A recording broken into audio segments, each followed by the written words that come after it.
Night owls of all times, places, spaces, and ages, the full moon has risen once again, and you are listening to Midnight in Kentucky. For MIK, this is Ben, and we have a truly excellent show for you this evening as we go in conversation with who I think is one of the most well-researched, most knowledgeable, and downright nicest guys in the field of cryptozoology here in the Appalachias, Mr. Elijah Henderson of the Cryptid Studies Institute. But before we get into all of that, I quickly want to send a huge shout out and my deepest thanks and appreciation to any and all of you who have supported us in any way over the years since this show's been in production. Whether that means you have supported us monetarily by becoming a patron over on the Midnight in Kentucky Patreon, where we get into so much more weirdness, or you've bought t-shirts or stickers or any other type of merch over on the Ransom Letter Publishing TeePublic, or you just follow us on Spotify or Apple Podcasts or wherever you guys listen, or any type of social media, or the Ransom Letter Publishing YouTube channel, where all of Midnight in Kentucky is now streaming. Or whether that means that you've just posted something on our Facebook or sent us an email or something like that. It truly, truly, truly means the world to me and to all of us here at MIK. You know, we have an excellent MIK crew. We have a lot of different people that are out on investigations and are constantly talking with me, and people that are working behind the scenes on the show.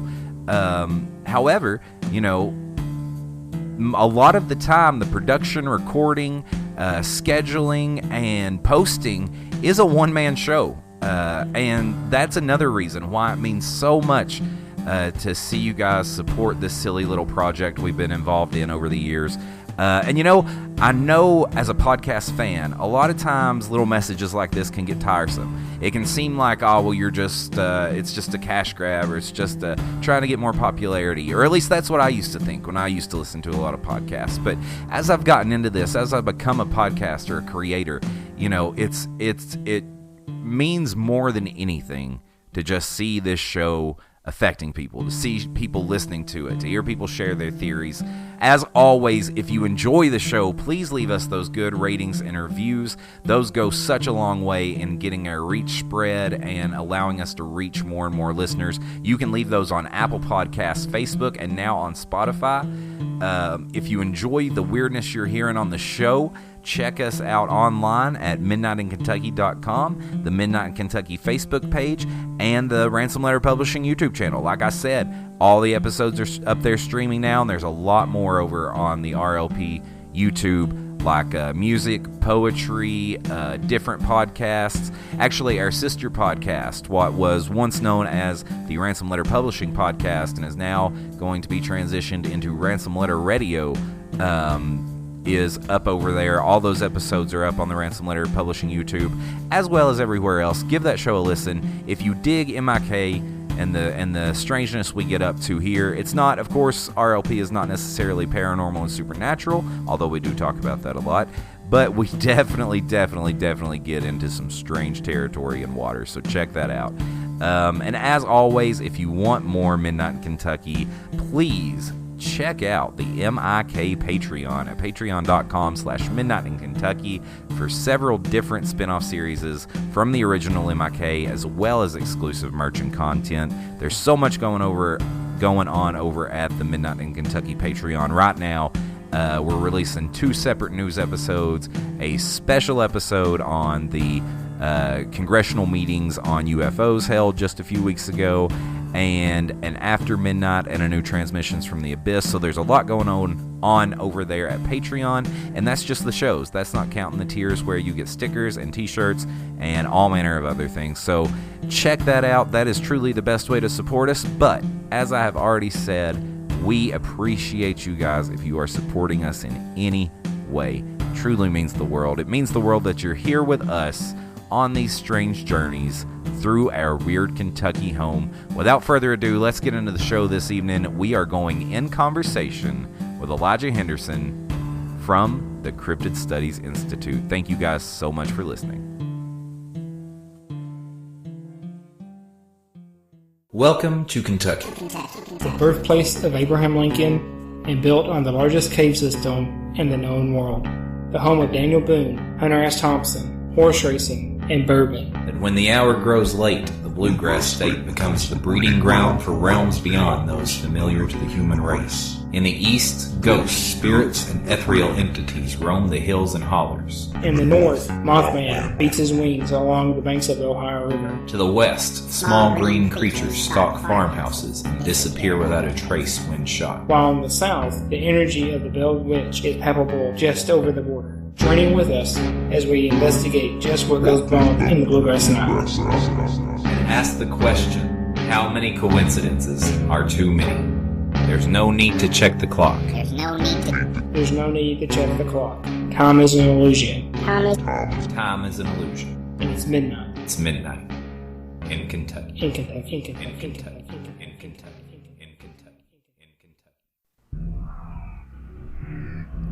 The Cryptid Studies Institute is a fellowship of dedicated, ethical, non-kill researchers founded by father and son team Johnny and Elijah Henderson and the entire Henderson family, who strive daily in an environment-friendly, fellow human being-friendly, animal-friendly, benevolent manner to further the study and understanding of wildlife creatures that have yet to be documented into the fossil record. On this episode of Midnight in Kentucky, in conversation with Elijah Henderson, we discuss the family's ancestors' experiences with a Sasquatch-like entities in the mountains of eastern Tennessee, along with several other strange encounters leading to the founding of the Cryptid Studies Institute, as well as his findings of connections between the creature commonly known as Dogman, the Bell Witch, and the Salem Witch Trails, and of course the legendary inhabitants of the land between the lakes in western Kentucky. Additionally, we talk about the theory that a family in the LBL area, stricken with lycanthropy, is responsible for the sightings of werewolf-like creatures, as well as a possible ongoing conflict between Sasquatch and Dogmen and the history of upright canids and humans throughout time and around the world. Tonight, join Midnight in Kentucky and the Cryptid Studies Institute as we explore the hills, hollers, valleys, and lake shores of Appalachia in search of what stalks these dark and bloody grounds.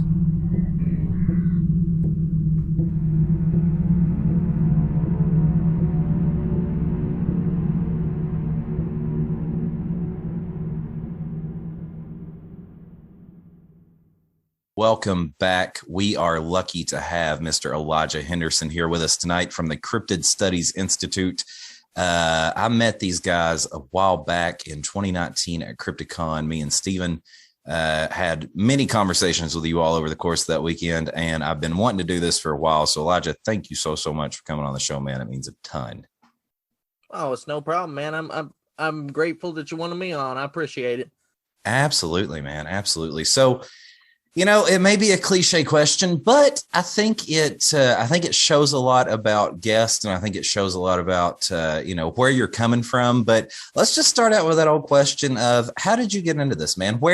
How did you get into this, and where did the Cryptid Studies Institute come from? Tell us a little bit about that story. Well, that'll be a little bit of a long story, but I believe you'll be well pleased with the results of it. Absolutely. Hit us with it. So my dad, Johnny Henderson, he unfortunately just passed away in September. But he was the founder of Cryptid Studies Institute. And how we got into cryptozoology as a whole was he kind of always been introduced to it as he grew up, because in the 60s, my family, we come from over in the mountains of East Tennessee, over around Dayton, Tennessee. My family, they used to have experiences with the Sasquatch up there. They'd be walking home at night, and along those mountain roads, and something along the hillside, there'd be something walking up there following them. They'd stop walking, it'd stop walking. They'd start walking, they'd keep following them. They could see like little dirt balls on the rocks rolling down the hill.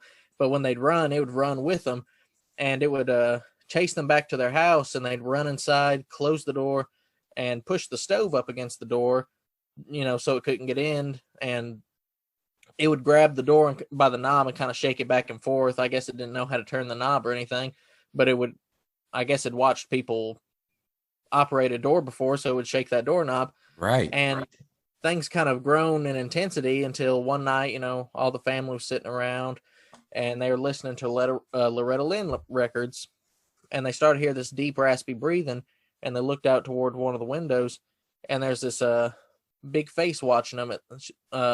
They described it looking like an old man with like a monkey with kind of an old manish face, or I forget if it's an old manish.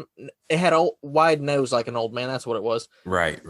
But it had like an apish look, and it had red eyes, the wide nose, kind of like an old man, and it was watching them. And, being in the mountains, it's kind of a different type of people, so they decided to get a gun and go out and shoot it. For sure. That sounds a lot like the Hopkinsville encounter with the goblins coming out of the woods, except this time it's Sasquatch comes out on these mountain people. It really doesn't sound too far off, does it? No, that's awesome. I love these stories where it's like the unusual, the unknown presents itself, and these old mountain people or these old Appalachian people are like, let's get our guns, boys. Let's go blow it to smithereens. Yes, absolutely. Go ahead, though, man. So they go outside and, they bring the gun to shoot it, but it's gone. It's disappeared.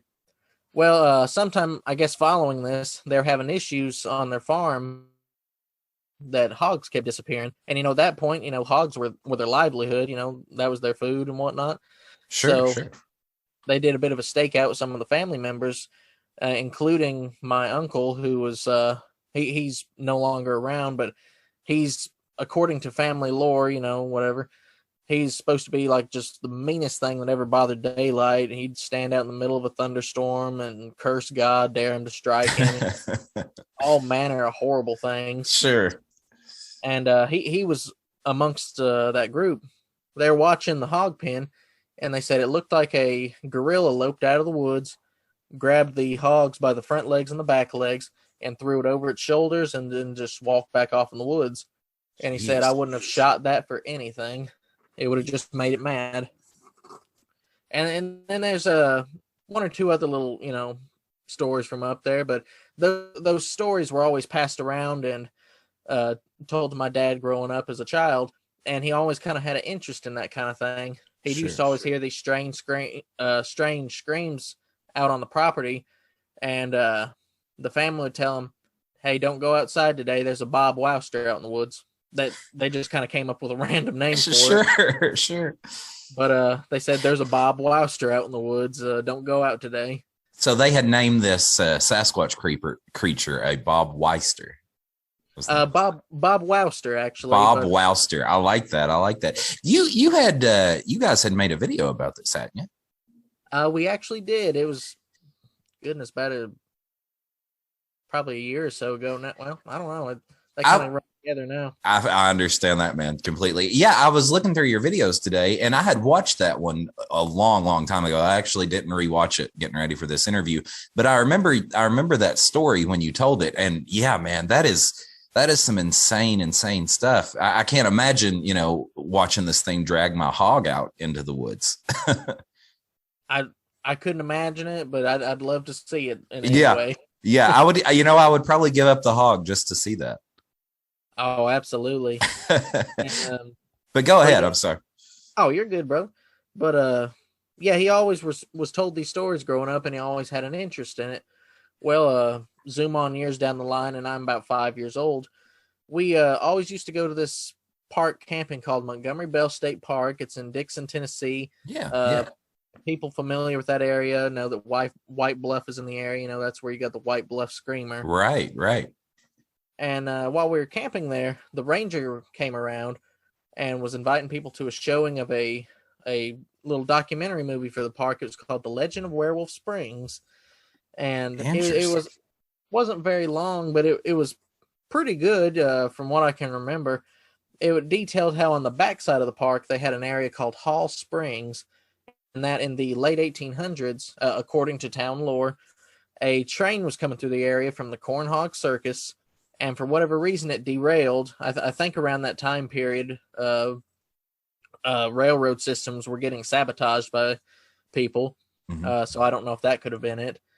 But anyway, the train crashed and derailed, and they're carrying a lot of animals in their boxcars, and those boxcars busted open. The animals escaped, and they were able to recapture everything except two creatures. It was a male and female on their manifest, listed as either a wild man or a wolf man of Borneo. And since that time period, people would always report seeing a werewolf in the area. And there's even one incident where, and they talked about it in the documentary, about a landowner. He was coming through the area, I think around those railroads, and he had a farmhand with him, and they were hauling something in their wagon. I think it was like a glass door or like a farmhouse door or something like that. Sure, yeah.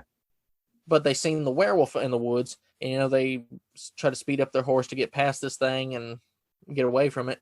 But it started chasing the wagon, and they encouraged their horses a little more and try to get them to speed up. Sure. Out of there, but it was faster than them, and it ran up and grabbed a hold of the wagon and started to climb in. And they realized that they weren't both going to make it out of this, so they came up with a plan. Hey, you jump off and go left, I jump off and go right. And that wasn't a great plan, but it's what they did. Sure, yeah. And the landowner, he ran and hid behind this big fallen down tree, and he laid there all night, but he heard the sounds of his farmhand being torn apart. And Jeez. There's 2 or 3 stories of fatalities like that down there. Absolutely. And, that's something that I find so interesting about the dogman attacks in particular is the amount of fatalities that have gotten to that have resulted from encounters with these creatures. But we'll definitely get there in a minute. So was this the encounter, or was this the camping trip? I know you've talked about this in a couple of your videos where you heard the howling in the woods. That actually was the one. We weren't camping at the time. But a few months later, we decided we would actually go to Werewolf Springs. Mm-hmm. Okay. Yeah. Poke around and look around for ourselves. My dad thought it was probably a Bigfoot. That was before we knew about dogman or anything. Sure. He worked construction in the area, building one of the schools, and the people up there used to tell him that at that Werewolf Springs, supposedly, I think they said at midnight there's supposed to be a werewolf that walked across. It was either at midnight or at the full moon. You could see a werewolf walking across the cemetery, and that was what they told him. And he always had a bit of an obsession for werewolves. I'm actually sitting by his set of his collection of werewolf books right now, just a big pile of werewolf books. Oh, that is awesome. That warms my heart, man. But yeah, we decided to go down there one day and just kind of poke around, see if we see anything. And it's Werewolf Springs. When you get to the park, it's a big iron fence. They close it off, and you're not allowed to park there. The ranger will come after you. But it's one trail that goes through the woods. You got trees on both sides, and they kind of almost wrap around. Almost looks like they wrap over the trail in a way. But you go down this main trail, and on the left-hand side, we seen kind of grass pushed down around the ground, and it looked like something had been walking through there. So we jumped off the trail and headed toward where the grass had been pushed down. And we found a branch that kind of been twisted off about shoulder height, kind of had the Bigfoot characteristics. You know how they twist branches instead of breaking them off? Right. Yeah, absolutely. So we found that, and a little further off in the woods, this was interesting. We found a half circle ring of turkey feathers. It looked like something kind of just been squatting down on the ground and plucking feathers out like it caught something, and just kind of been laying around itself. But it was like a half circle of turkey feathers, almost laid out in a design in a way. Yeah, definitely. Very interesting. And as things progressed, one or two of our family members, they had to go, answer the call of nature, so to speak. And while they were doing that, the wind started blowing, and the railroad off in the railroad off in the distance, the train kept coming. The train came through and started blowing its whistle. And right when it blew its whistle, something started howling back at that. It sounded like a 800-pound wolf, and it was so loud that it would literally like vibrate in your chest. Jeez. And I was 5 years old at the time, so I was absolutely terrified. I wasn't going to Werewolf Springs anymore. Sure. Unless my dad was around, but even then, it was hard to get me to go back in. Right. So you had this encounter. You were just 5 years old when you heard this thing. 5 or 6, somewhere thereabouts. And I have Finn, of course, who's 3, and I can only imagine, what would happen to him if we were out in the woods and he heard this 800-pound wolf creature growl. But that is interesting because they're often described like that, right? That growl, like it's earth shaking or like soul shaking in a way. There's some old newspapers from Alabama, and this kind of gets into Bell Witch territory. I know you wanted to talk about that. Absolutely. Yeah. Some people down in Alabama, for whatever reason, I think this is around 1912 or so, they thought for whatever reason the Bell Witch had come back. They're having some kind of, it's kind of described almost like, I figure it's probably a dogman, but it was described as it would howl, and when it would howl, it would shake the ground. Yes. And yeah. I don't know why they thought it was Bell Witch. There was nothing really identifying for it to be Bell Witch, but man, I thought that was so interesting that you drew those parallels between the Dogman and Salem and the Bell Witch, and that goes into something I wanted to tell you anyway. I've rewatched the LBL documentary. I've rewatched part 2 of the Bell Witch, and I've rewatched the Beast of Bloody Harlan today. And man, your ability to make documentaries is just, it's awesome. Like these should like be on Amazon Prime or something. These are really good. I mean, I've sat here and watched 3 of them today, and I'm still, after we get off here, probably going to watch more because I'm just so impressed with how well made these things are. Well, I appreciate that, brother. I really do. For real though, man. I mean, yeah, it's I love that, I've been through your guys' website a couple of times today, just, getting information to talk with you about. And I love that you all, you mentioned several times in the documentaries, you present these different theories and these different ideas. And you may say, we don't necessarily subscribe to this, but enough people have told us this that we want to report it. And I think that that's really, really important. And I think that that's something a lot of investigators miss. So I really appreciated that when I heard you say that like several times throughout the documentaries. Well, we've always believed that, the truth is the most important thing about it. We're not going to tell a story that we know is false. Right. Right. Or that, if we suspect it to be false, we'll, at least let people know, hey, this is, what you should know before going into it, things Right. of that nature. But we've always believed that the truth is the most important. And if we find out something's fake, we'll be happy to let people know that it was fake. We're not going to just. Sure. Yeah, absolutely. Leave it that way.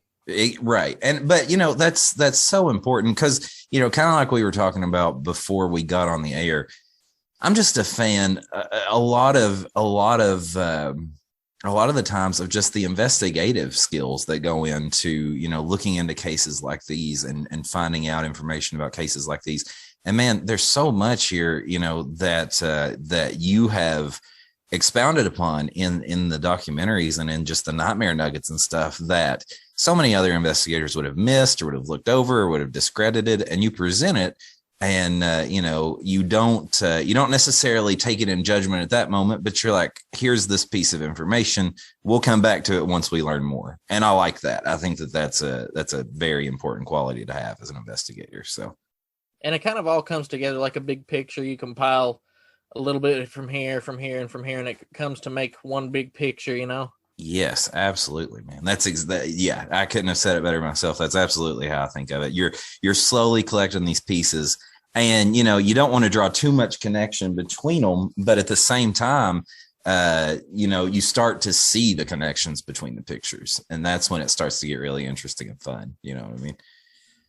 The real fun part for me is when you find the historical connections, because on rare occasion you'll find these old books, and yes, it won't have anything to do with cryptozoology, but you'll find a passage where it talked about like grave robbers or the Wog. That's still a book I have to get a hold of. Almost sounds like a dogman. Somebody posted a Facebook one day. Comes from like a book on the history of Georgia or the history of the settlers of Georgia. Interesting. And it mentions this creature like the dogman. Yeah, it almost, I forget the exact description, but they called it the WOG, WOG. Okay, And yeah. I'll, I'll probably mention that at some point, but I've actually got the screenshots somewhere. Interesting. It feels like I've heard that name before, the WOG. But you mentioned grave robbers, man. That particular entity is something, I of course learned about it first from Mysterious Kentucky by Barton Noonley, who I know you guys are big fans and friends of. And I love all his works. He's such a great researcher. But that particular entity, I saw that you guys did a video on it, and I was like, oh man, I've got to bring up the grave robber, the grave digger, because it's such an interesting little creature. Oh man, I love it. It's almost my favorite cryptid, and it's yes. And as my family, and as we've always been described, descriptions of it, it's nothing anything particularly impressive, but I just always liked it for some reason. Yeah, he's just a cool little guy. Exactly. He's not your dangerous dog man. He's not going to tear you up. He's not your elusive Sasquatch that you're going to have some type of, wild encounter with. He's just this little guy who digs up graves. Sometimes makes nests in them, Yeah. It's so rare at this point, it's probably more rare than a Bigfoot or a dogman or anything like that now. Right. Yeah. Yeah. And that's kind of what makes him cool, because he's rare and he's more elusive, I guess, in a way. Definitely so. But so you would say that, you could say that you and your family have had encounters with the unexplained, the supernatural, the unknown, whatever you want to call it, whatever it is. For your entire life. And it sounds like your family's lineage. Honest answer, and I don't want to sound like we see something every day, or anything like that. Sure, yeah. Honest answer is our family has had a lot of interesting stuff happen. We had all the Bigfoot encounters, like I told you about. My family, the people living, never seen grave robbers, but they were always passed down stories of what they look like, and whatnot. Sure. Plenty of supernatural stories up from my hometown. Let's see what we got. There's a story up there. It was always told to my dad. I guess it's always been passed around as truth, kind of become a bit of town lore. Sure. There's a house up there near an area called Point Park. And the story is, let's see, what was it? It was something like this family, their daughter commits suicide. Mm-hmm. And following that point, they found some stuff in her room that showed that she'd been into the occult somehow, like she'd hid some kind of a occult ring in her closet, or had something hidden up in her light fixture. I remember something like that. But following that point, they started having some strange supernatural activity in their house, and they called some priests to come in and bless the house, exorcise the house. I don't know. Right. But whatever was in there manifested into a black shape with a kind of conical head, and lo and behold, it was somehow physical, because the priest grabbed it and managed to drag it out of the house, pulled it into a car, and they drove a little ways down the road, and it managed to get out of the car, escape, and it ran whoa, I think across this field, and I think it's a trailer park today. Oh my, that is wild. And this happened, this was passed down from your family? Not really from my family. It's kind of considered town lore up in Dayton. Sure. A few of my family members know about it.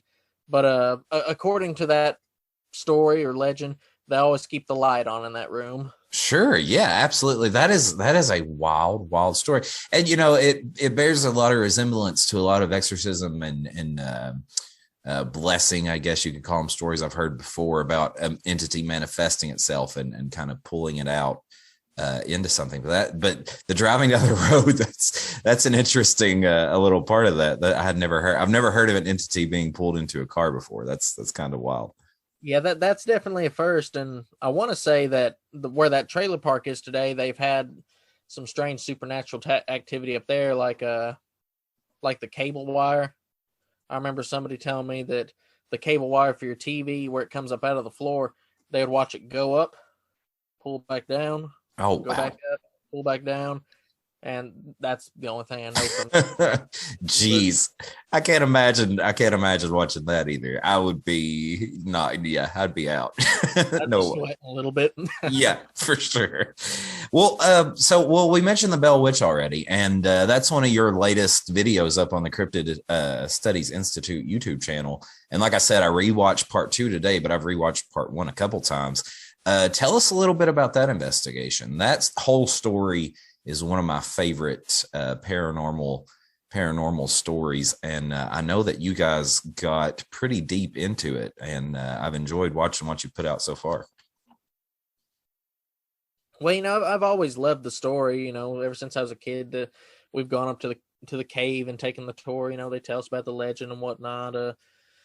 We've read the 2 main books on the subject. It's always been told to us, just always had a great fascination with it. And we decided a couple of years back that we were going to do a Nightmare Nugget on the Bell Witch. So we've been working a few years on it, and we finally got together a script, and technically we never finished it because there's just so much information to the Bell Witch that you can't really do a short video on it. Yeah. So it was going to be like 90 plus pages of script.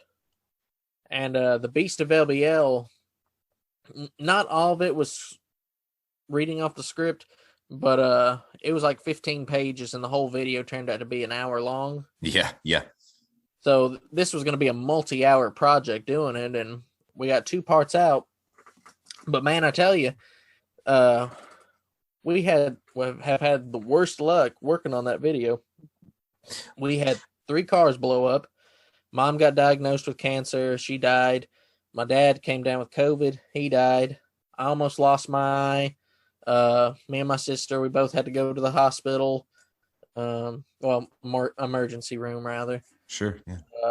I think we had a washer or dryer lay down on us. My mom, she was alone in bed sleeping. She felt something sat down in the bed with her. Oh, my. And then my dad and my mom, when they were asleep, he said he felt something sit down in the bed. And we were having the strangest phenomenon. My mom, she loved Christmas. So, outside we had all kinds of the wire Christmas lights and whatnot, have the little remote control. You push the button on it, it turns on. So we had all manner of those strands of lights outside. For a while we were coming home, and we'd find these lights turned on by themselves. And we live down in a holler, there shouldn't be anybody messing around down there. Right, yeah. The button on the remote control, it's not something that could get pressed easy, like a cat jump on it and accidentally push the button. And they're kind of tucked up in spots where you wouldn't really find them. So we were coming home and like, how are these things turning on? Yeah. Came home one time and there were 7 strands turned on. So we turned them all off, went back inside. And I actually put out a trail cam, to see if anything was coming out and pressing these, be it a curious Bigfoot or somebody coming down there and messing with us. Sure, yeah. And about an hour later, after we turned those 7 off, came back out, another strand of lights were on, but just outside of field of view of the camera. Oh man, so they had turned on just outside of field of view of camera, almost like that those stories from Skinwalker Ranch where the camera conveniently shuts off right before something happens, or a trickster element in a way. I actually need to watch more of that Skinwalker Ranch stuff. I'll be honest, I haven't seen a whole lot about it.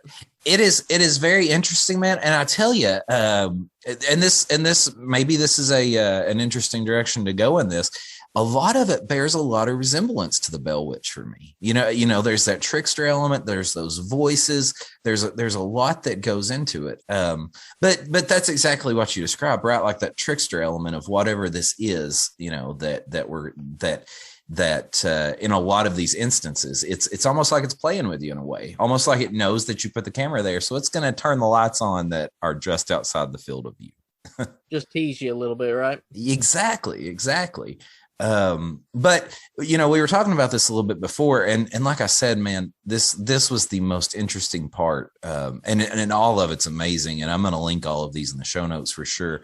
But the way that you drew the lines between the Salem Witch Trials, the Bell Witch and the Dogman was just awesome. And I was wondering if you could talk a little bit more about that. I know we've already talked about that Alabama sighting, which I thought was really interesting. And the fact that, they thought it was the Bell Witch returned for whatever reason. So tell us a little bit about how you got into drawing those parallels, because I thought that was really interesting. I'm sorry, man. That last sentence broke up just a little bit. Oh, that's all right. It's interesting. I always start having trouble when I start talking about things like the Bell Witch or things like that. So isn't that something? Right. Isn't that weird? I just said, tell us a little bit about how those parallels came to be and how you started drawing those lines between the Dogman and Salem Witch Trials and the Bell Witch. So, we'll start with the Dogman aspect. The haunting was began in 1817 when John Bell was walking around his cornfields, and he seen a strange dog sitting out in this cornfield, and he couldn't recognize what species it was. The book actually says something like he could not determine to what species it belonged, and he fired at it, and it either ran off or disappeared. But he had no idea exactly what kind of dog this was, and some aspects of the legend say it had the head of a rabbit, which I haven't been able to actually trace down where that comes from, so I'm not sure it's even true. Right. But if it was, a lot of your Dogman sightings, they're kind of described as having the ears like the howling that look like the big rabbit ears. That is a very good point. Yeah. That could still possibly be valid. But I wonder if, being in Tennessee and given the kind of experience he was about to go through, I wonder if possibly he's seen a Dogman out there. But, the connection gets a little bit more interesting when you go through, like you said, the Salem Witch Trials. The Salem Witch Trials, let's see if I remember how it began. It began with a group of little girls, and they were having supposedly supernatural phenomenon happen to them. And they accused all these different women of being involved in witchcraft. One of them being, it was the town preacher's daughter, and it was his slave named Tituba. Yeah. And there's kind of nobody's quite sure as to what nationality she belongs. Some legends say that she's Native American. Some say that she was from the Caribbean. Some say that she was black, or that she was a mix of different things. And I thought that was really interesting. You were the first person that I had learned that from. I didn't know that there was some dispute about her nationality. I thought that was interesting as well. And I don't know why either, but either way, you can kind of connect that to different ways. If it's Native American, that gives you kind of another Native American link to the Bell Witch, because, it's at one point pretty well lied to the people and said that it was the spirit of an Indian that had lost its tooth. Right. But she was saying that a man had showed up to her and given her a book. I forget if it was all the names of the witches in town, but she was saying that she was having visions of a ghostly cat. Let's see here. Something hairy that stood on two legs and a black dog. Yeah. And, the connections go even deeper when the Bell Witch, they had I don't think it's talked about a whole lot. There was a certain aspect of the legend they called the witch family. They would hear about 3 or 4 voices in the room. One was called, they had the strangest names for them. One of them's called Hypocrisy, Mathematics, Jerusalem, and Black Dog. Yeah. Which, this is probably really reaching, but Salem Witch Trials and Jerusalem. Yep. Which I admit that's probably reaching a whole lot, but I don't know, man. I honestly, when you pulled out those witch family names, and the witch family has always been one of my favorite parts of the Bell Witch family. I think that's one of the more interesting aspects of it, that there were 4 separate entities, or at least 4 separate voices. But when you pulled out the fact that one of their names was Black Dog and the other one's name is Jerusalem, I was like, oh man, that is pretty synchronistic. That is pretty coincidental. And I'm not sure there are coincidences and things like this. You know what I mean? It's enough to raise an eyebrow. I mean, it all seems to connect in one way or another, you know? Yes, absolutely. Absolutely.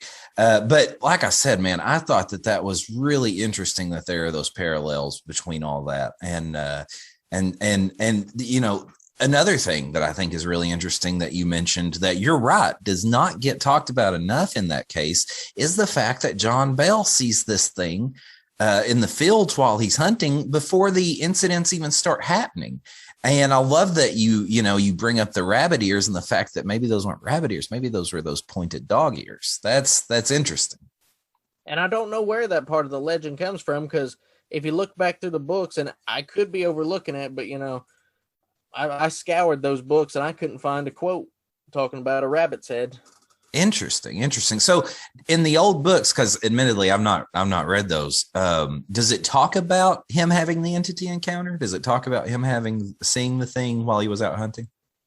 So you got two main books on the subject. One was from, I think, 1894. It's considered to be the main authority on it. Mm-hmm. It was written by M.V. Ingram, called The Authenticated History of the Bell Witch. And you got multiple parts in that book where it's talking about him sighting this weird dog creature, even from other people's perspectives, where they're recounting where John Bell told them about that weird dog. Interesting. Okay. But it never mentions the rabbit ears. Not that I could find. And it's possible I could be missing it. I'm willing to admit that, but I've scoured those books just about from end to end. Right. That is very interesting. And like I said, man, I don't think anybody had ever put those 3 things together. I loved that. I loved that you drew that through line, because, you know, going back to that investigative process, that's what we're doing, right? We're just taking pictures and seeing if they match up to other pictures and seeing if they go together. Yeah, definitely. So another thing I wanted to talk to you about, and this is the big one. We've talked about this on the show a lot, and it springs right off of what we were just talking about, the Beast of LBL. And I know that's kind of your, I know that's kind of your specialty in a way. So let's talk a little bit about it, man. I like I said, I rewatched the documentary. Admittedly, I don't remember the name of that. I'll include it in the show notes, though, for sure, because it's one of my favorites. I just shared it on the MIK page again. But tell me a little bit about it, man. Tell me how you got into the Beast of LBL. Tell me a little bit about that research and that documentary and all of that. So how we got into it, I forget the exact year, but we had a friend coming to the house by the name of Gene McCauley. He actually worked on the Carter Farm case, if y'all remember that.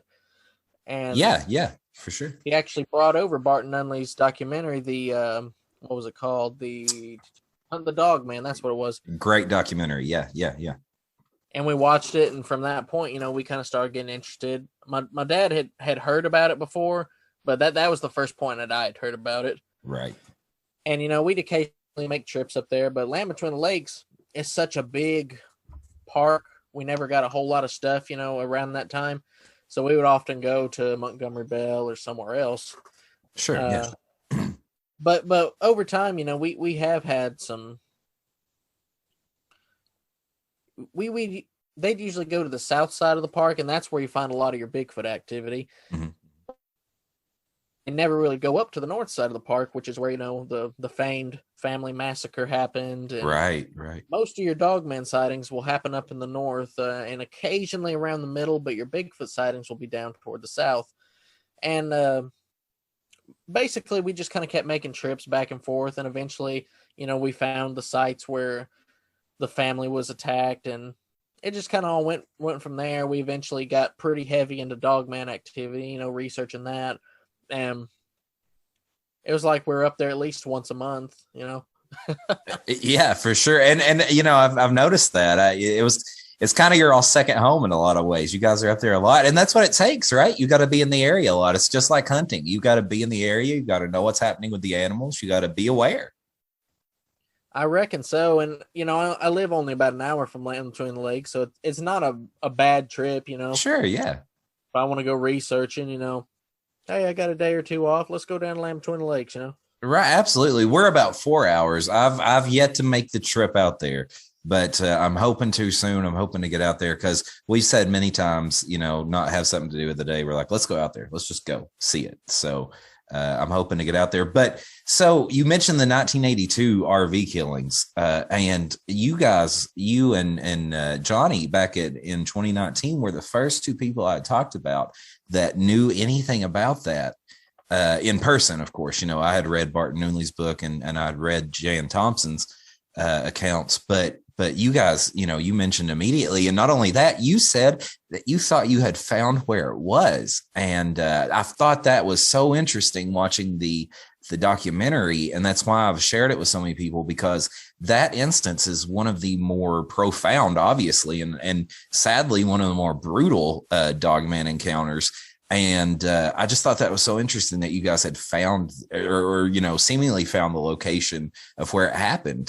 Tell us a little bit about that. Tell us a little bit about finding that. I thought that was really cool. So we don't really tell a lot of people exactly where it is, because a lot of people, you'd have weekend adventure. Sure. And possibly come to some kind of harm up there, or, since the area is where, according to legend, a family got massacred, they'd probably go up there and dishonor the land, so to speak. Just absolutely, yeah. Bring a lot of disrespect to the area, or I call it negative energy. There you go. They'd bring a lot of that in. Yeah, and but we found the area. It's not actually hard to find if you just listen to the original stories. Mm-hmm. Jan Thompson's account, she makes it very easy to find, because she says in her description, that one, everybody knows it's by the North Visitor Station. It's not far from that, but it's by a cemetery. And she described that there's an iron gate covering the whole area. And yeah, she pretty much lays it out for you right there. Pretty much, yeah. And Tim Coonbo Baker, he took people on tour guides up there. Okay. Watch the video, you can kind of trace back where to go, and people have even watched our video and were able to figure out where to go. So right. I was very proud to hear that. Sure, yeah. As an orienteer, as someone who you can tell the land, I imagine that would be a pretty proud moment. And it's not really hard to see what happened when you make it up there, because one, you got the original descriptions you can go off of, but secondly, you got all the old bathhouse foundations. Right. But one of the things that really sealed the deal is you can tell it was an old camping area, because you can find light poles that have been cut low to the ground, like they've been letting nature retake it over. You can find the old water pipes, the old RV slips where things would have pulled in, the survey posts. Everything there points to that it was a camping area. A camping area at one point. And yeah, that and I thought that was really interesting too. And when you said let nature retake it, I was like, yes, it's exactly what's happening. It definitely and in the documentary, I mean, it all lines out, right? Like you pretty much pinpoint everything. You pinpoint where the light poles had been, you pinpoint where the bathhouses had been, you pinpoint where the RV slips would have been, which I thought was so cool. Like you literally showed every part of it, where every part of this would have been. So I mean, it's hard to deny that it really looks like the place. But I thought that was really interesting that this was a pretty nice and upscale RV park, or it seemed to be, and then all at once cut the light poles, down the bathhouses, fill the RV slips. Like they just let it go. So that's a pretty interesting sign that something happened there, right? And we've talked to multiple, former law enforcement said, so, it must have been something pretty serious for them to get rid of an entire camping area, Right. So, just speculation. Do you think that this dogman attack, do you think they were like, shut it down? We can't risk this. We can't do this again. We can't risk this getting out, whatever. Well, you could look at it from different ways, because, you still get a lot of dogman activity up there. Mm-hmm, You know, mm-hmm. That's not the first attack that's happened up there. Just Right. a rock throw from the area across one or two of the bays. There was a couple that was supposedly massacred up there, and you can find that in let's see, what do they call it? It was North American Dogman Project's documentary. Yeah, Jody Cook. Yeah. And he describes that encounter, and that he interviews a gentleman who worked for Kentucky Fish and Game, and he was telling about his encounter. But you got the family that was massacred. You got sightings at Hotel California, which is just about a rock's throw away. It's not far away at all. They're all over the north over there, or there have been sightings all over the north. So they may have realized that it wasn't a great idea to have that RV camping park up in this spot.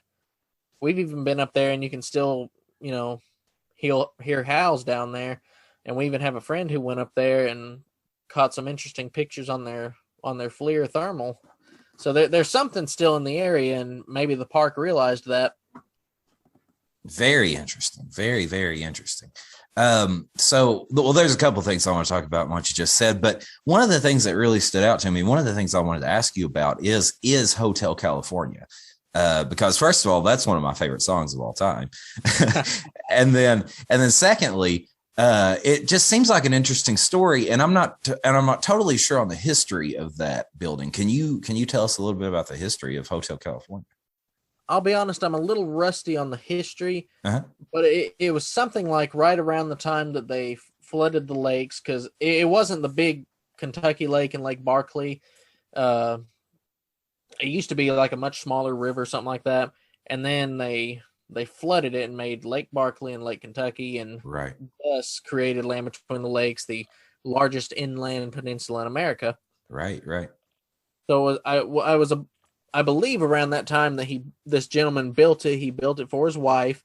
It's a 2-story concrete building out in the woods. It's not far from DeMumbers Bay up in Land Between the Lakes, if anybody knows where that's at. And it's real dilapidated looking now. It looks real creepy. People go in there and they spray paint all over. It's kind of ugly looking now because people took a lot of real bright neon paint, and it looks like a bunch of hippies went in there and just so it's kind of a little bit of its creepiness. But there's supposedly a lot of dogman activity in that area, and Dogman Narratives actually uploaded a video of an encounter a couple had where they were up on the second floor, and there was one on the first floor, and it was kind of sniffing the air, trying to sniff them out. Interesting. Do you see it in this video, or do you just hear it sniffing? Or no, it's just and he Dogman Narratives, he animates the encounter. Okay, yeah. Kind of see it, in a sense. Interesting. I'll have to check that out. So I think you said you were a little rusty on the history, and I guess it is I guess the history of the actual building itself is not as well known, because I tried to do a little research into it. But did they shut it down, or did it close because of the dogman activity in the area? Honest answers, I don't know. I just know that it's an old freaky looking building now. You have to, there are some roads you can drive down to get to it. I'm not exactly sure where the roads are. Only place I know is like a little trail you can hike down to it, maybe around a quarter of a mile into the woods. Right. But actually hike down there at night on no, it wasn't Halloween. It was about December 4th or 5th. Yes, I actually watched that video today too. I was going to tell you, I loved the Christmas video, man. Loved it. I appreciate that, man. That was awesome. It was awesome. I love the little what is it? The little thing at the beginning where Gabby did her intro, and you were just like, what? Yeah, I wasn't expecting that at all, but it kind of worked out well.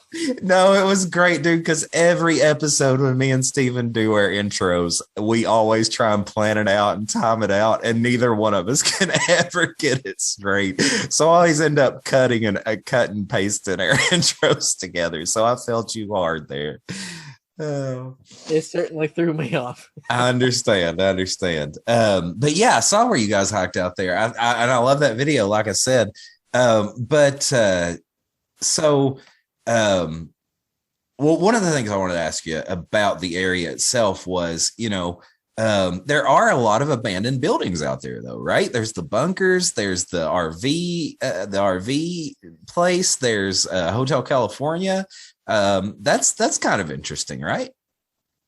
It's very interesting. There's actually a lot of abandoned structures out through there because you can find the old homes where people were kicked out of LBL, when they're turned into the National Recreation Area. Right. There's some house, I don't know exactly where it is in LBL, but it was I think it's considered to be the last house of the last person who lived in LBL, and you can still go see it. There's a church somewhere out in the middle of the woods. They call it St. Stephen's Church. There's an abandoned school bus you can find. You can find multiple different old houses. Oh, and it must have been full of houses because there's over 200 cemeteries there. Wow. So, full of just little family cemeteries and whatnot. Right. Well, that brings me to another thing I was going to ask you about, and I'm pretty sure you mentioned this. I think it was on the Bell Witch documentary about land struggles and how it seems like land struggles often bring about entities like this or entities like the Bell Witch or encounters like those. And it seems like there's been a land struggle here, obviously, moving people out of those homes. It kind of does, doesn't it? I mean, yeah, this one is known as the dark and bloody ground. So, who can say? Exactly. And, that brings me to another thing, running water, cemeteries, and TNT storage. It seems like those are three other factors. There's the TNT bunkers or what you guys think may be the TNT bunkers down in LBL. And, obviously that's a big deal in Point Pleasant with the Mothman. He hides out in those TNT bunkers. So, what is it with running water, cemeteries, and bunkers that these things are interested in or they hide around? No, I didn't actually know that about Mothman. Yeah. In Point Pleasant, there's these TNT bunkers out in this area, and that's actually where they had the first encounter, or one of the first encounters. I think researchers have determined that there was a previous encounter, but one of the first encounter was these kids out there making out because it's the middle of the woods, it's kids, and there's these abandoned TNT bunkers from World War II. And it's chasing them as they're driving and flying over their car. And I guess lore legend says that it lives in these TNT bunkers. And I thought that was so interesting when you guys said that these were TNT bunkers, because I was like, Dogman, Mothman, Oh, that's interesting. Yeah. How does, are there still a lot of Mothman sightings? I don't really keep up with that too much. Mothman's an interesting character. Of course, his big debut was in Point Pleasant in the 60s. And that's the one that kind of set it off. That's where the museum is and all that. But there are quite a few. There's been a lot frequently in Chicago. We're affiliated with Phantoms and Monsters, Lon Strickler's website. Dude, he's a great guy. It's a great site, and he's very supportive of all his affiliates. But there's one of the guys that does investigations for him has had a whole slew of Mothman sightings in Chicago, particularly around the airport, which is another big thing. So there's still quite a bit of Mothman stuff, but yeah, I just thought that was interesting how that TNT bunker come back around, And we came up with that idea because, again, in my family's hometown, there's a park up there called Pocket Wilderness, and they got old dynamite, buildings in there where they would store dynamite, and it looks surprisingly close to the bunkers, which I can't say for sure if that's what it is, but it sure looks close. Yeah, exactly. And those bunkers look like the bunkers from Point Pleasant as well. So, and I don't know, man, it's just those little things, those little connections, right? It's always something. It's always those little connections that you're like, well, maybe. That website you mentioned, the Phantoms and Monsters website. Yeah. There was actually a Land Between the Lakes encounter that they posted on there. And it's really ironic because I was there the day that that encounter took place. We were up at the site where the family got massacred, looking around. But very same day in the elk and bison prairie, a feller seen one run across a trail over there, one of those dogmen. Yeah. And I even remember passing by the elk and bison prairie, but we weren't there. Missed opportunity, right? Missed opportunity. Missed opportunity. I was so sick. I actually remember that sighting. I reposted it on the Facebook page. But it is kind of interesting that you were there and that there was a sighting that very day, right? I mean, I would call it unfortunate because I wasn't there, but right. I understand. You mentioned something in the Beast of LBL video. You mentioned talking about the RV massacre, that it was a type 4 dogman. I'd never heard of those types before. Can you elaborate a little bit on those? I'll be honest, I don't actually remember talking about the types, and I couldn't actually tell you the types off the top of my head. That was like 2 years ago, though. Man, I may have totally misheard you. But I heard that and I was like, well, I've never heard of this type scale. I've got to ask him about that. That's interesting. So I may have totally misheard what you said. Now, I do know that people do talk about seeing different types of dogman. Some they describe as almost having like more of a baboonish look. Some of them have more of a German Shepherd look. Or right. I've always looked at it like you'll hear people describe, oh, this one looked like the one from The Howling, or this one looked like the one from Bad Moon. Yes. Or, even the one from Silver Bullet. There was a one sighted down in Land Between the Lakes that was described as looking like the werewolf in Silver Bullet. Yeah, and that's an interesting thing too. That's an interesting thing too, right? It's interesting that there are these different types, kind of like with Sasquatches. You hear about different types of Sasquatches. And for me, that kind of goes back to Barton's book, The Inhumanoids, and how there may be all of these different types of these things. Could be just like how you have different types of dogs or something like that, Right. Exactly. So a couple more things and we'll wrap up. Do you have a little more time? I don't want to hold you up or anything. Oh, you're good, man. Just however long you need me. Cool. That's the best guests who are like, nah, just let's keep going. So one of the things that I thought was so interesting about the Beast of LBL video, and that I just wanted to get the story behind, if you can tell it to me. I know that you don't particularly believe this story, but it was just such a fascinating little theory, is that there's a family in the area that are werewolves themselves. Can you tell us a little bit about that? So we were told that the part of the community down there, they believe that one of the families down there are actual werewolves, and that I guess they turn and then they are the Beast of LBL. I don't know which part of the community that is, or if it's toward the Grand River side or toward Dover side, but that's what we were told. I even had somebody email me asking if I would give them the location where these families are so they could infiltrate, and find out more about it. Oh my. But I don't got a location for them, so I really couldn't help them, Sure. Well, that's just so interesting. I mean, so you had heard that from multiple people though. I believe it came from Jody Cook, I think. Okay. It seems like he even mentioned it to us. We did an interview with him on our channel, and it seems like he mentioned it in that too. Yeah, Jody Cook, I love him. He's another great researcher. It's almost like The Howling, though, right? Like everybody's the werewolf. It's the whole town.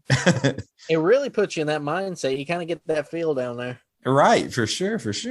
Well, another thing I wanted to ask you about, you mentioned the Sasquatch. You mentioned the Sasquatch Dogman thorough line. This is a wild one, but I always like to ask this question with guests that we talk to about Dogman and Sasquatch in particular, because it seems like it keeps coming up and like it's a pervasive part of the narrative.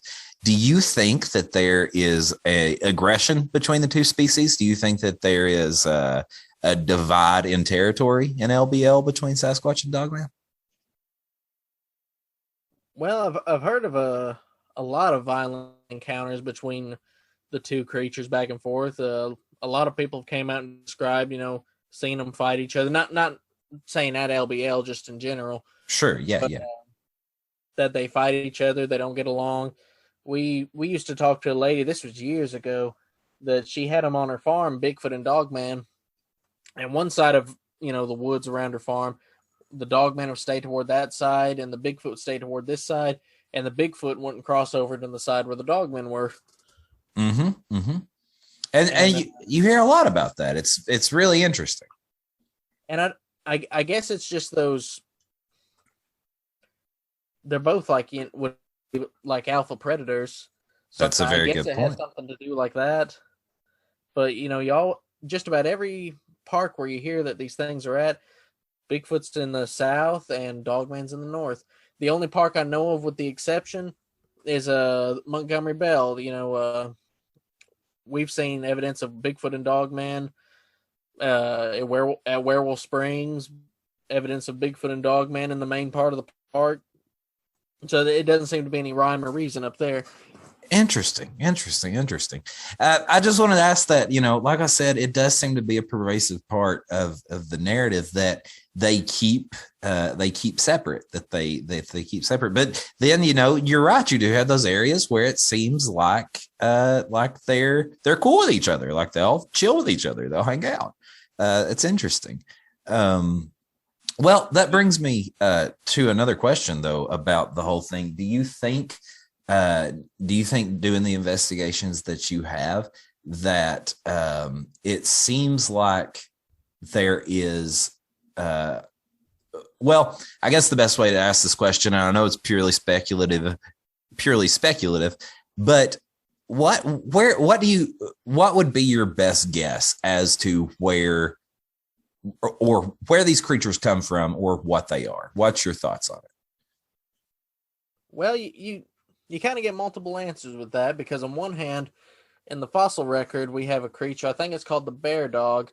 Mm-hmm. It, from what I've heard, supposedly it could raise up on two legs, and if it's the same one I'm thinking of, it supposedly had hands like a raccoon, which, would kind of put it like in the similar description of a werewolf, Mm-hmm. Mm-hmm.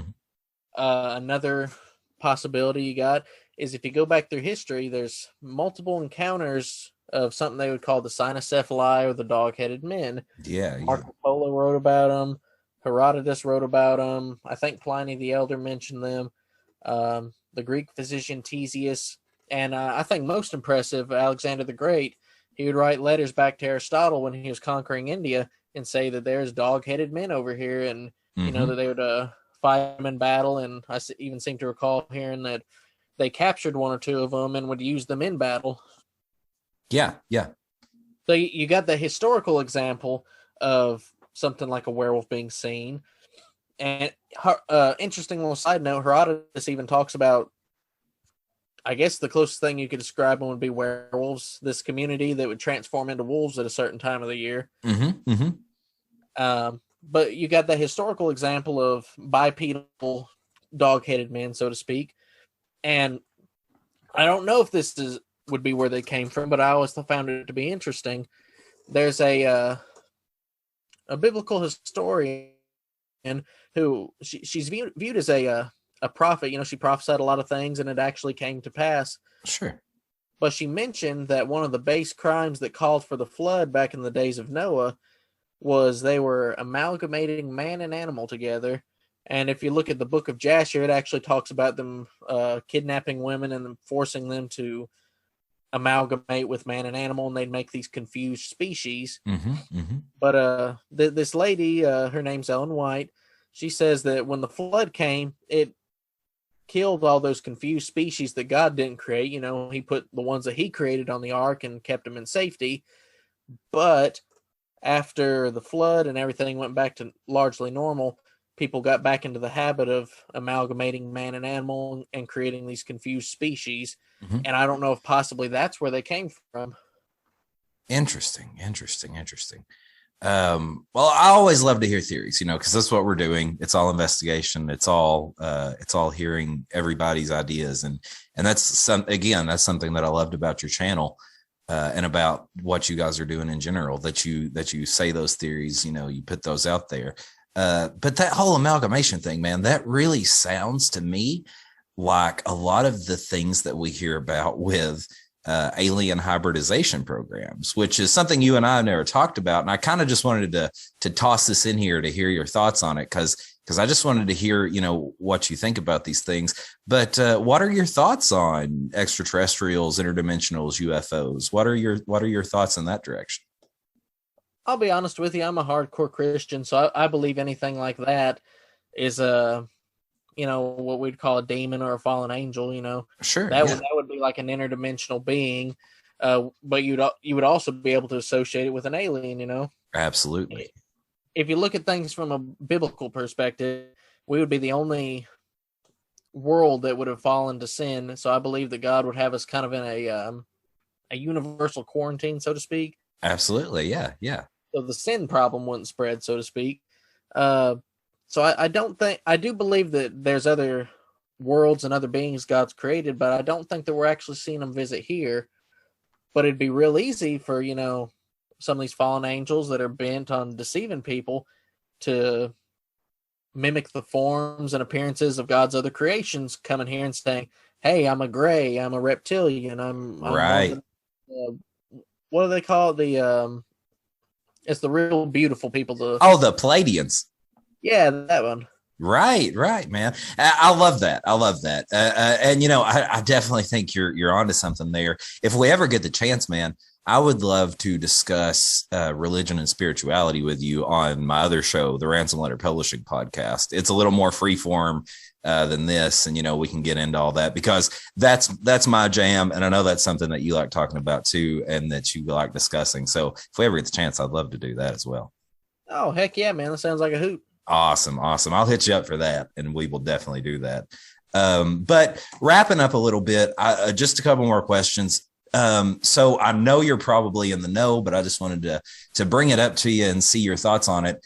A couple of years ago, and obviously this is a ongoing thing, there was a kid I can't remember exactly where this was. It was somewhere in Kentucky. And obviously, you know, when we're talking about people's deaths, you know, we want to talk about it with somberness and sadness, because it absolutely is, no matter what the cause is.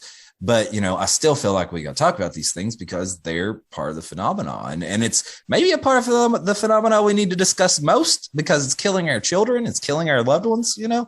But there was a kid, I'm wanting to say it was maybe in Marion County, maybe not, who was supposedly drug up the side of a mountain by a dogman. It was reported again on Phantoms and Monsters. I think I linked it on the page a while back. But I was just wondering, you know, if you'd heard about that case, what your thoughts were, and kind of bigger than that, you know, it seems like to me, there is a large population of dogmen in Kentucky. Maybe our biggest cryptid, I don't know, maybe like our biggest population of cryptid, but it seems like we have a lot of different dogmen in Kentucky and in Tennessee and in Appalachia in general. I was just wondering if you know, what your thoughts are on that and what your thoughts are on these things spread out across Appalachia. Well, I'll be honest, I don't know much about the disappearance of that boy. I regret his passing. I'm very sorry for that, but I haven't heard much about that, to be honest with you. This might be the first I'm hearing about it. I'll send you over an article once we get done. It's an interesting case. I mean, you know, sadly, you know, his body was found. It appeared to be mauled by a dog. The person that was with him saw a dogman-like creature pull him up the side of this mountain, which, you know, kind of sounds like a dogman. But like we mentioned before, you know, it does seem like these creatures are abundantly aggressive. That they are extremely aggressive compared to like a Sasquatch or something like that. Well, you know, there's plenty of dogman stories out there where somebody met a grisly end, you know, and there are, I think, a couple of Bigfoot stories, but more often than not, it's like you said, it's the dogman. Yeah, absolutely. So do you think that there is a large population in Appalachia? Do you think that one would be right in saying that we probably have a decent amount of these creatures where we are? Truth be told, it seems almost like just about everywhere has a large supply of them. And, you know, my dad actually had a theory about all that. If dogman is canine in origin, then when it reproduces, in theory, it could possibly have 3 or 4, little dogman pups. Mm-hmm. And consider a dog, it takes about a year or two and it's fully grown. Sure. It could be the same with a dogman. But on the other side with the Bigfoot, it seems to be more apish or human in nature. So they may have 1, maybe 2 kids at most. And it could be years before it's full grown, Right. That is a very good point. That is a very, very good theory. I like that. I like that a lot. Which that could be why you don't see it doesn't seem like you see a whole lot of Bigfoot sightings anymore. They may be slowly weeding them out. Right. Interesting. I like that. And man, you said in one of your videos I was watching today, how smart your dad was. And I got to say, man, he genuinely was. The few times I got to talk to him, he was one of the smartest people on numerous subjects that I have ever gotten to conversate with and have theories like that. So I wanted to let you know that on the air and again, because he was so full of those theories and so full of those intelligent remarks like that. I sure appreciate that, man. He had an answer for everything. If he asked him, he knew a little bit about everything. So he was versatile in a lot of different topics. Absolutely. Well, before we go out, man, I've got one last question for you. Again, it may be the cliche of shows like ours, but it always gets a good story out of whoever I'm talking to. It's just simply, what's the strangest, scariest, most interesting thing that you have ever encountered out there on your travels and your adventures and investigations? Tell us something good. Well, I got to tell you, I generally don't tell the story just because of the strange nature of it. I've never really known exactly what to make of it. Oh, I'm excited. These are my favorite types of stories. I appreciate you sharing it with us. It's no problem, man. I've told it off the air a few times to people, but it almost sounds like it gets into kind of that skinwalker kind of thing, Sure, yeah, absolutely. We live down in a holler, like I told you, and around our house is surrounded by ditches that go around the side of the house and around to the back, and that goes off and towards the woods. And it's basically just woods around here. You go so far back, and you see some bluffs, and then it's off. You can see town off in the distance and whatnot. But there's a decent bit of woods down here. And when I was probably 6 or 7, something like that, me and my sister were playing outside. She was climbing a tree, and I was watching her climb this tree, and I look off towards one of those ditches, and on the other side, it looks exactly like a Bigfoot walking on the other side. And, this was after Werewolf Spring, so I was terrified of Bigfoot and, stuff like that. Right. But the strange identifying mark of this Bigfoot was it had a tail that came off of it, went down kind of like a U and back up, but it was shaking around back and forth. It was just jostling around, very weird. Just the shaking was always very weird to me. If you could see me, I could describe it a little bit better. But it was shaking back and forth and all around. And I ran inside and got my mom. I was freaking out. Oh, there's Bigfoot out here. And I get back out, and my sister's coming back down the tree, and she's all fine. She don't care because she says that wasn't a Bigfoot, that was a hunter. She swears to this day she's seen a hunter walking through the woods, and he had a gun thrown across his back. But I tell you, to the day I die, what I seen, it looked exactly like a Bigfoot. And there's no mistaking it. And it had that weird tail, went down in a U, back up, and was jostling around. But things get a little bit weirder. I have witches that live down the road from me. They're into kind of some of the dark stuff. You can see them. They used to live there. I don't know if they live there anymore. But they used to have bumper stickers all over their car, with some of the symbology and whatnot. And you know that they were well knowledge, because every Beltane they would celebrate. They'd have big gatherings, overflow parking around their right around their parking lot. May 1st is a Beltane. It's the summer solstice holiday, right? Yeah, it's the number 1 day on the pagan calendar, I believe. Right, yeah. As far as holidays go, I reckon. But they would have these big gatherings down there. They'd have signs for like ambulance parking or something like that. So almost like a festival in a way. A little bit, yeah. Yeah. And we were at the gas station one day, and my sister seen that hunter there that she seen off in the woods. He was at the gas station. And it was one of those witches down the road. Oh, dude. And all I can tell you is what happened. I don't really know exactly what happened that day, but that's what happened. Man, that is a good story. I appreciate you sharing that with us, man. That was good. That was the perfect end to this interview. That was no problem, man. That is interesting. A lot there. But we'll call it an evening for tonight. If you would, man, let the people know where they can find you and where they can see some of your stuff online and all that. Okay. So I run the Cryptid Studies Institute. You can find us on Facebook, Instagram. YouTube's our main platform. That's where we post our documentaries and whatnot. We do have a website, cryptidstudiesinstitute.com. It's easy to find us. We run under the same name. I'm working on a couple of documentaries right now. I'm going to do one more part of Bell Witch, so it's not left up in the air. Going to try to get one more part out and finish it.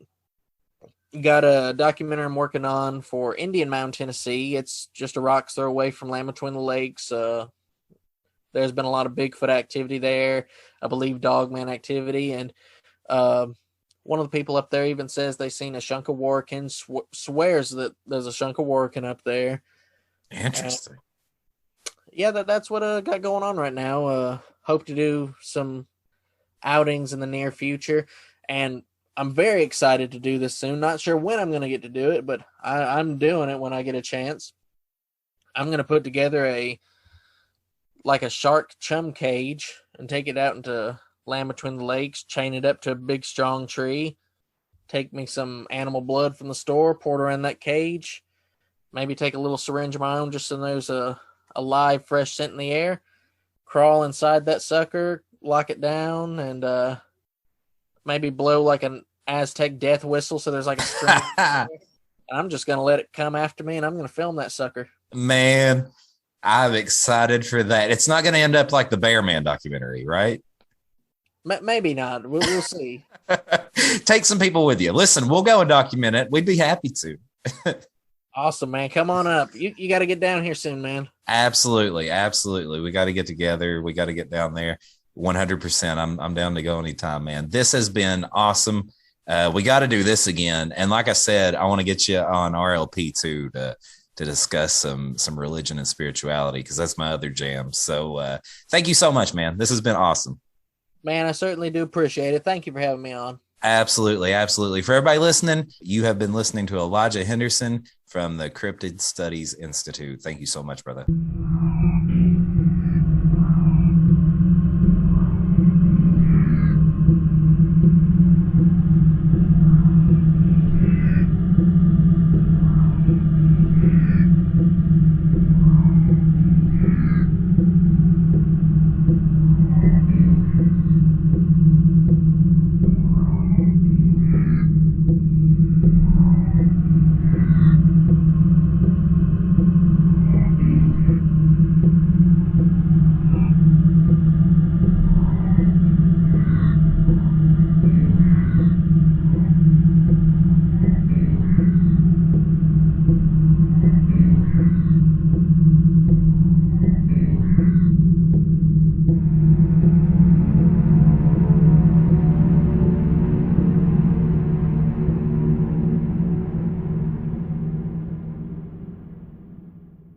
There you have it, Night Owls. An excellent conversation with Elijah Henderson, and so many wonderful talking points in this conversation, from Elijah's stories about his ancestors and their encounters with different cryptids in the hills of eastern Tennessee, to Elijah's connections between the Dogman and the Bell Witch and the Salem Witch Trails, which I find really, really interesting.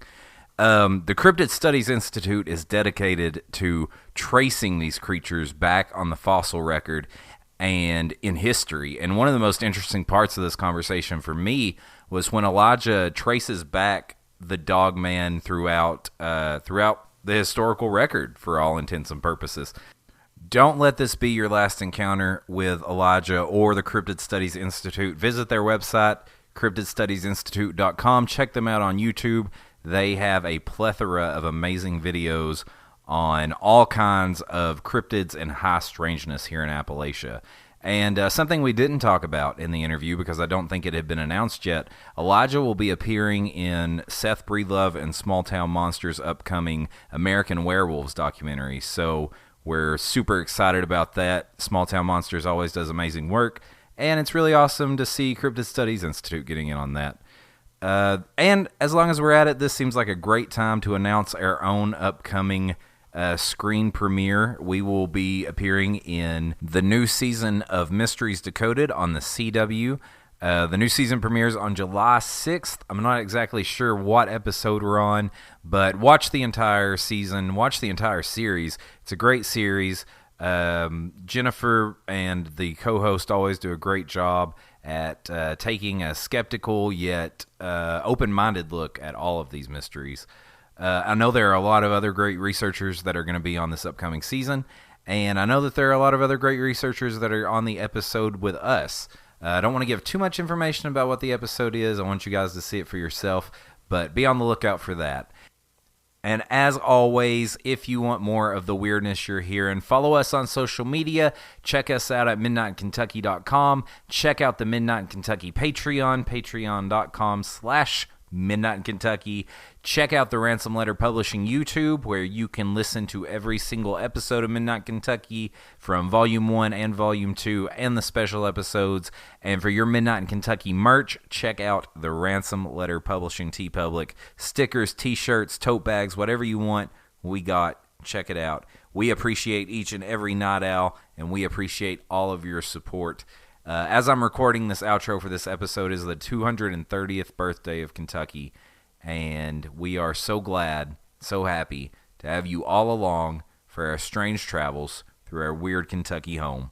Thank you all so much. Until the next moon rises, I'm Ben. Good night.